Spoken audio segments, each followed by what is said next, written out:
आपका शत्रु एक सूखी लकड़ी की तरह सूख जाएगा भक्तों। भैरुआ बनकर आपके आगे पीछे दुम हिलाएगा। सावधान, यदि आप बच्चे हैं तो इस घातक वशीकरण का प्रयोग ना करें, क्योंकि यह ध्वनि कोई साधारण ध्वनि नहीं। यह माँ कामाख्या शक्तिपीठ वशीकरण बाण है। गुप्त विद्या की अधिष्ठात्री माँ कामुक शक्ति को प्रसन्न करने का सबसे अचूक उपाय। अघोर तंत्र शास्त्र में इस मंत्र की अलौकिक एवं दिव्य शक्ति का उल्लेख मिलता है। कहते हैं कि जब यह मंत्र कानों से गुजरता है तो शत्रु जीवन भर आपका गुलाम बन जाता है भक्तों, और उसके कर्म उल्टा उसी को नुकसान पहुंचाने लगते हैं। जब इस मंत्र का बवंडर उठता है तब शत्रु हो या मित्र, स्त्री हो या पुरुष, सब विवश हो जाते हैं। फिर आप उस व्यक्ति के साथ जो चाहे वो कर सकते हैं, वो मना नहीं कर पाएगा। परंतु इसका प्रयोग दिन में एक ही बार करना, वरना असर उल्टा भी हो सकता है। कामाख्या सिद्ध पीठ से निकला एक ऐसी गुप्त विद्या शक्ति जिसकी ध्वनि कंपन जागते ही आपके जीवन में छुपा बैठा बहरूपी शत्रु का मुखौटा सामने आता है। जो भी इस मंत्र का आज तक प्रयोग किया, उसे दोबारा प्रयोग करने की जरूरत नहीं पड़ी भक्तों। आप किसी भी परिस्थिति का सामना क्यों न कर रहे हो, बस एक बार इस वशीकरण विद्या का प्रयोग करके देखना, आंखें खुली की खुली रह जाएगी। इसलिए क्या करना होगा, अब ध्यान से सुने। बस आपको इसे पूरा होने तक चला देना है। ऐसा आपको केवल 14 दिन करना होगा। इतना काफी होगा शत्रु को गुलाम बनाने के लिए। यदि किसी काम वासना को पूरा करना चाहते हैं, विपरीत लिंग पर चला दे तो वो अवश्य पूरी होगी। ध्यान रहे, इस कामुक वशीकरण शक्ति का प्रयोग एक ही बार करना, जब बहुत जरूरत हो। आपके जीवन परिवार में खुशियों की बौछार कर देगा और शत्रु का जीवन काला पानी बना देगा भक्तों। तो चलिए इस मंत्र का श्रवण कर लेते हैं। ॐ लीं कामाख्या कलिनाशिनी मम वशं कुरु स्वाहा। ॐ लीं कामाख्या कलिनाशिनी मम वशं कुरु स्वाहा। ॐ लीं कामाख्या कलिनाशिनी मम वशं कुरु स्वाहा। ॐ लीं कामाख्या कलिनाशिनी मम वशं कुरु स्वाहा। ॐ लीं कामाख्या कलिनाशिनी मम वशं कुरु स्वाहा। ॐ लीं कामाख्या कलिनाशिनी मम वशं कुरु स्वाहा। ॐ लीं कामाख्या कलिनाशिनी मम वशं कुरु स्वाहा। ॐ लीं कामाख्या कलिनाशिनी मम वशं कुरु स्वाहा। ॐ लीं कामाख्या कलिनाशिनी मम वशं कुरु स्वाहा। ॐ लीं कामाख्या कलिनाशिनी मम वशं कुरु स्वाहा। ॐ लीं कामाख्या कलिनाशिनी मम वशं कुरु स्वाहा। ॐ लीं कामाख्या कलिनाशिनी मम वशं कुरु स्वाहा। ॐ लीं कामाख्या कलिनाशिनी मम वशं कुरु स्वाहा। ॐ लीं कामाख्या कलिनाशिनी मम वशं कुरु स्वाहा। ॐ लीं कामाख्ये कलिनाशिनी मम वशं कुरु स्वाहा ॐ लीं कामाख्ये कलिनाशिनी मम वशं कुरु स्वाहा ॐ लीं कामाख्ये कलिनाशिनी मम वशं कुरु स्वाहा ॐ लीं कामाख्ये कलिनाशिनी मम वशं कुरु स्वाहा ॐ लीं कामाख्ये कलिनाशिनी मम वशं कुरु स्वाहा ॐ लीं कामाख्ये कलिनाशिनी मम वशं कुरु स्वाहा ॐ लीं कामाख्ये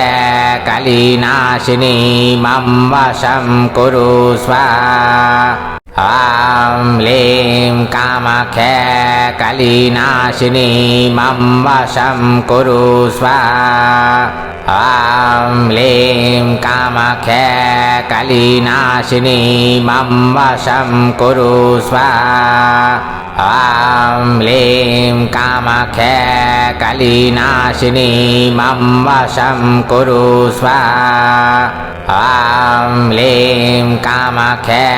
कलिनाशिनी मम वशं कुरु स्वाहा ॐ लीं कामाख्ये कलिनाशिनी मम वशं कुरु स्वाहा ॐ लीं कामाख्ये कलिनाशिनी मम वशं कुरु स्वाहा ॐ लीं कामाख्ये कलिनाशिनी मम वशं कुरु स्वाहा ॐ लीं कामाख्ये कलिनाशिनी मम वशं कुरु स्वाहा ॐ लीं कामाख्ये कलिनाशिनी मम वशं कुरु स्वाहा ॐ लीं कामाख्ये कलिनाशिनी मम वशं कुरु स्वाहा ॐ लीं कामाख्ये कलिनाशिनी मम वशं कुरु स्वाहा ॐ लीं कामाख्ये कलिनाशिनी मम वशं कुरु स्वाहा ॐ लीं कामाख्ये कलिनाशिनी मम वशं कुरु स्वाहा ॐ लीं कामाख्ये कलिनाशिनी मम वशं कुरु स्वाहा ॐ लीं कामाख्ये कलिनाशिनी मम वशं कुरु स्वाहा ॐ लीं कामाख्ये कलिनाशिनी मम वशं कुरु स्वाहा ॐ लीं कामाख्ये कलिनाशिनी मम वशं कुरु स्वाहा ॐ लीं कामाख्ये कलिनाशिनी मम वशं कुरु स्वाहा ॐ लीं कामाख्ये कलिनाशिनी मम वशं कुरु स्वाहा ॐ लीं कामाख्ये कलिनाशिनी मम वशं कुरु स्वाहा ॐ लीं कामाख्ये कलिनाशिनी मम वशं कुरु स्वाहा ॐ लीं कामाख्ये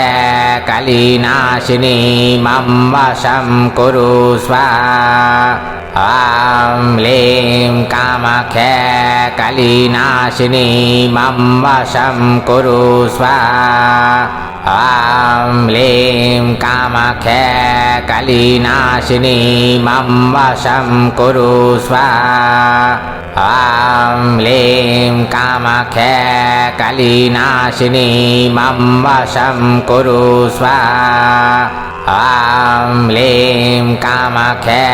कलिनाशिनी मम वशं कुरु स्वाहा ॐ लीं कामाख्ये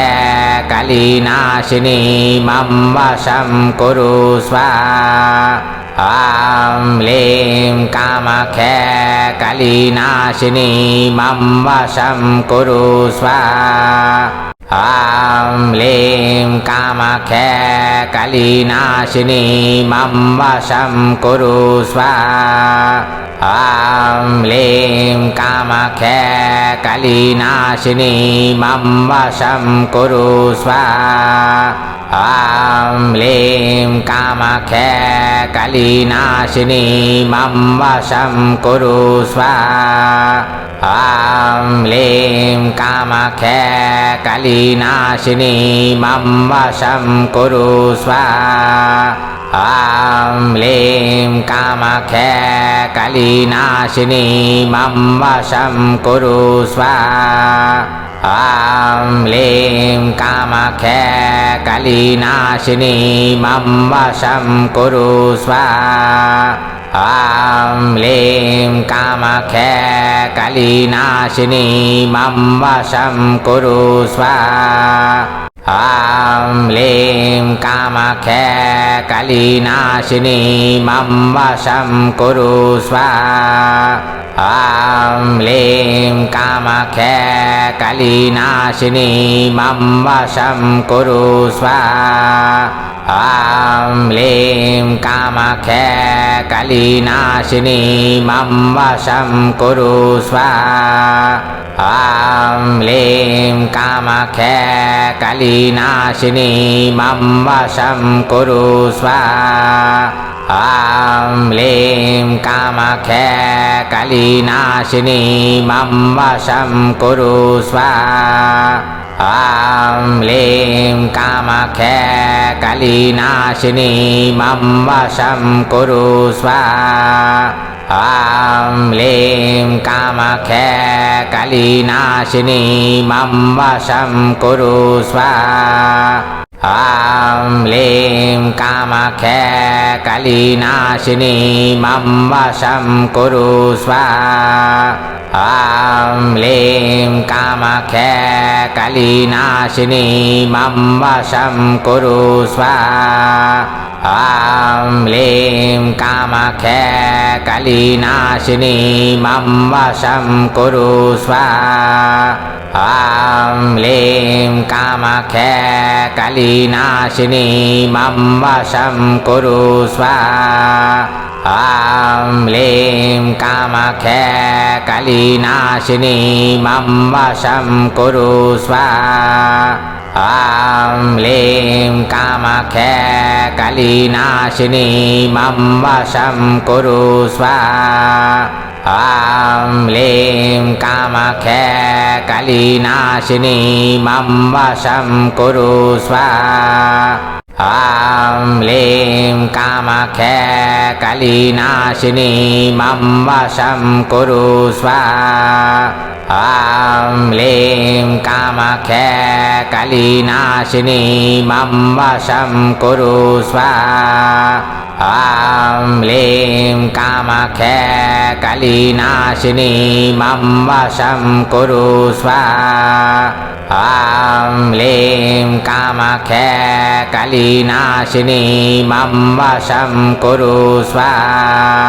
ॐ लीं कामाख्ये कलिनाशिनी मम वशं कुरु स्वाहा ॐ लीं कामाख्ये कलिनाशिनी मम वशं कुरु स्वाहा ॐ लीं कामाख्ये कलिनाशिनी मम वशं कुरु स्वाहा ॐ लीं कामाख्ये कलिनाशिनी मम वशं कुरु स्वाहा ॐ लीं कामाख्ये कलिनाशिनी मम वशं कुरु स्वाहा ॐ लीं कामाख्ये कलिनाशिनी मम वशं कुरु स्वाहा ॐ लीं कामाख्ये कलिनाशिनी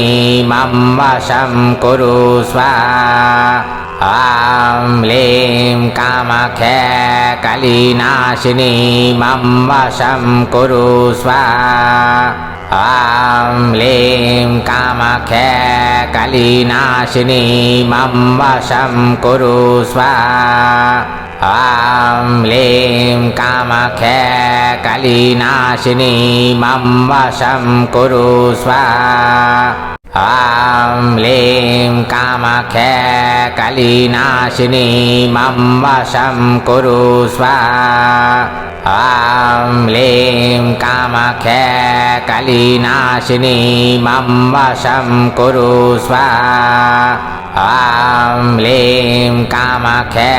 कलिनाशिनी मम वशं कुरु स्वाहा ॐ लीं कामाख्ये कलिनाशिनी मम वशं कुरु स्वाहा ॐ लीं कामाख्ये कलिनाशिनी मम वशं कुरु स्वाहा ॐ लीं कामाख्ये कलिनाशिनी मम वशं कुरु स्वाहा ॐ लीं कामाख्ये कलिनाशिनी मम वशं कुरु स्वाहा ॐ लीं कामाख्ये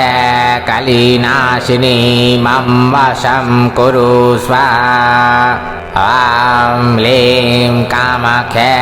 कलिनाशिनी मम वशं कुरु स्वाहा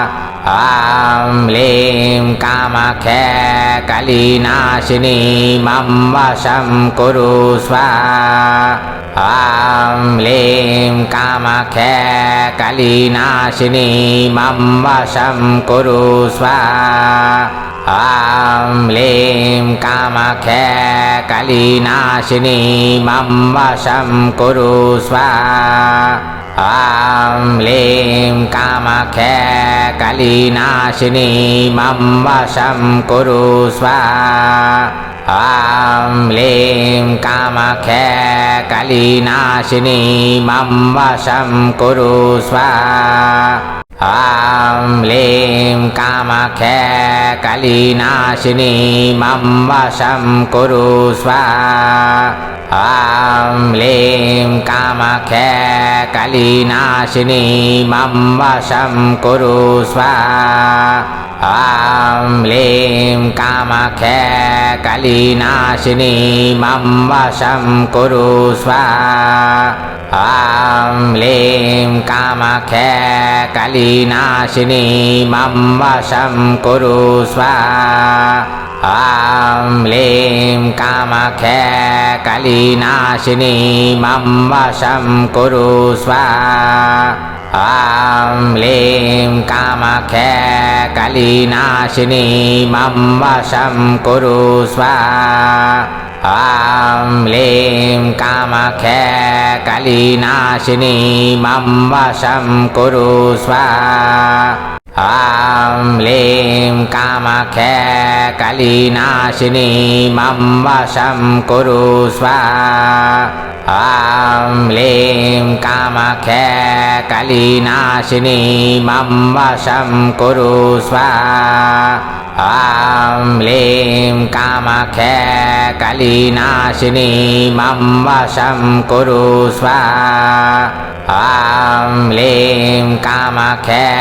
कलिनाशिनी मम वशं कुरु स्वाहा ॐ लीं कामाख्ये कलिनाशिनी मम वशं कुरु स्वाहा ॐ लीं कामाख्ये कलिनाशिनी मम वशं कुरु स्वाहा ॐ लीं कामाख्ये कलिनाशिनी मम वशं कुरु स्वाहा ॐ लीं कामाख्ये कलिनाशिनी मम वशं कुरु स्वाहा ॐ लीं कामाख्ये कलिनाशिनी मम वशं कुरु स्वाहा ॐ लीं कामाख्ये कलिनाशिनी मम वशं कुरु स्वाहा ॐ लीं कामाख्ये कलिनाशिनी मम वशं कुरु स्वाहा ॐ लीं कामाख्ये कलिनाशिनी मम वशं कुरु स्वाहा ॐ लीं कामाख्ये कलिनाशिनी मम वशं कुरु स्वाहा ॐ लीं कामाख्ये कलिनाशिनी मम वशं कुरु स्वाहा ॐ लीं कामाख्ये कलिनाशिनी मम वशं कुरु स्वाहा ॐ लीं कामाख्ये कलिनाशिनी मम वशं कुरु स्वाहा ॐ लीं कामाख्ये कलिनाशिनी मम वशं कुरु स्वाहा ॐ लीं कामाख्ये कलिनाशिनी मम वशं कुरु स्वाहा ॐ लीं कामाख्ये कलिनाशिनी मम वशं कुरु स्वाहा ॐ लीं कामाख्ये कलिनाशिनी मम वशं कुरु स्वाहा ॐ लीं कामाख्ये कलिनाशिनी मम वशं कुरु स्वाहा ॐ लीं कामाख्ये कलिनाशिनी मम वशं कुरु स्वाहा ॐ लीं कामाख्ये कलिनाशिनी मम वशं कुरु स्वाहा ॐ लीं कामाख्ये कलिनाशिनी मम वशं कुरु स्वाहा ॐ लीं कामाख्ये कलिनाशिनी मम वशं कुरु स्वाहा ॐ लीं कामाख्ये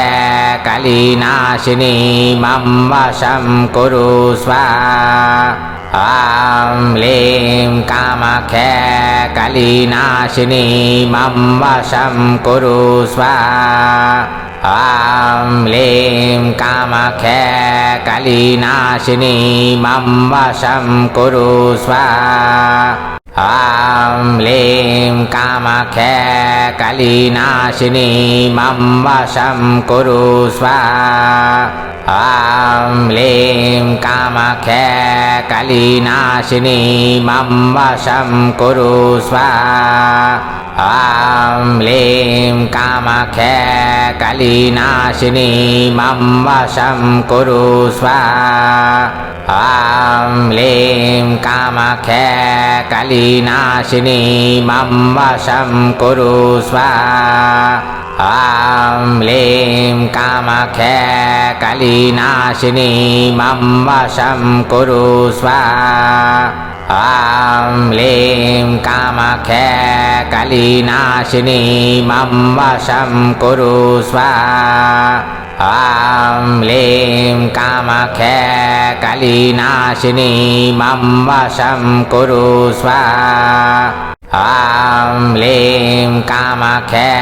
कलिनाशिनी मम वशं कुरु स्वाहा ॐ लीं कामाख्ये कलिनाशिनी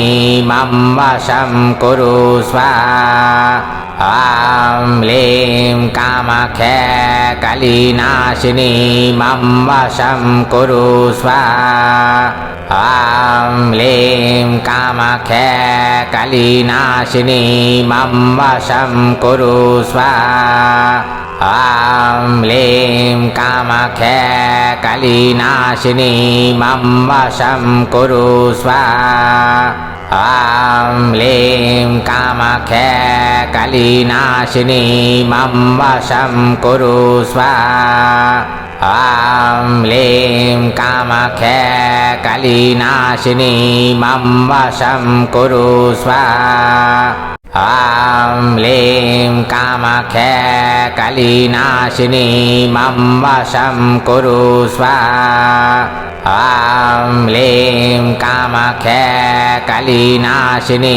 मम वशं कुरु स्वाहा ॐ लीं कामाख्ये कलिनाशिनी मम वशं कुरु स्वाहा ॐ लीं कामाख्ये कलिनाशिनी मम वशं कुरु स्वाहा ॐ लीं कामाख्ये कलिनाशिनी मम वशं कुरु स्वाहा ॐ लीं कामाख्ये कलिनाशिनी मम वशं कुरु स्वाहा ॐ लीं कामाख्ये कलिनाशिनी मम वशं कुरु स्वाहा ॐ लीं कामाख्ये कलिनाशिनी मम वशं कुरु स्वाहा ॐ लीं कामाख्ये कलिनाशिनी मम वशं कुरु स्वाहा ॐ लीं कामाख्ये कलिनाशिनी मम वशं कुरु स्वाहा ॐ लीं कामाख्ये कलिनाशिनी मम वशं कुरु स्वाहा ॐ लीं कामाख्ये कलिनाशिनी मम वशं कुरु स्वाहा ॐ लीं कामाख्ये कलिनाशिनी मम वशं कुरु स्वाहा ॐ लीं कामाख्ये कलिनाशिनी मम वशं कुरु स्वाहा ॐ लीं कामाख्ये कलिनाशिनी मम वशं कुरु स्वाहा ॐ लीं कामाख्ये कलिनाशिनी मम वशं कुरु स्वाहा ॐ लीं कामाख्ये कलिनाशिनी मम वशं कुरु स्वाहा ॐ लीं कामाख्ये कलिनाशिनी मम वशं कुरु स्वाहा ॐ लीं कामाख्ये कलिनाशिनी मम वशं कुरु स्वाहा ॐ लीं कामाख्ये कलिनाशिनी मम वशं कुरु स्वाहा ॐ लीं कामाख्ये कलिनाशिनी मम वशं कुरु स्वाहा ॐ लीं कामाख्ये कलिनाशिनी मम वशं कुरु स्वाहा ॐ लीं कामाख्ये कलिनाशिनी मम वशं कुरु स्वाहा ॐ लीं कामाख्ये कलिनाशिनी मम वशं कुरु स्वाहा ॐ लीं कामाख्ये कलिनाशिनी मम वशं कुरु स्वाहा ॐ लीं कामाख्ये कलिनाशिनी मम वशं कुरु स्वाहा ॐ लीं कामाख्ये कलिनाशिनी मम वशं कुरु स्वाहा ॐ लीं कामाख्ये कलिनाशिनी मम वशं कुरु स्वाहा ॐ लीं कामाख्ये कलिनाशिनी मम वशं कुरु स्वाहा ॐ लीं कामाख्ये कलिनाशिनी मम वशं कुरु स्वाहा ॐ लीं कामाख्ये कलिनाशिनी मम वशं कुरु स्वाहा ॐ लीं कामाख्ये कलिनाशिनी मम वशं कुरु स्वाहा ॐ लीं कामाख्ये कलिनाशिनी मम वशं कुरु स्वाहा ॐ लीं कामाख्ये कलिनाशिनी मम वशं कुरु स्वाहा ॐ लीं कामाख्ये कलिनाशिनी मम वशं कुरु स्वाहा ॐ लीं कामाख्ये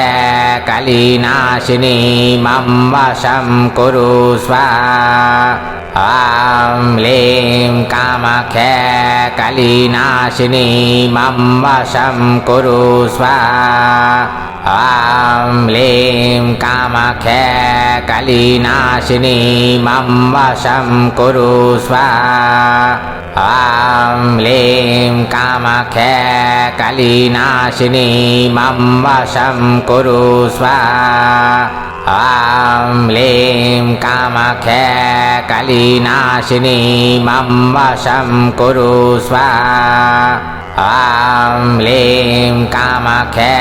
कलिनाशिनी मम वशं कुरु स्वाहा ॐ लीं कामाख्ये कलिनाशिनी मम वशं कुरु स्वाहा।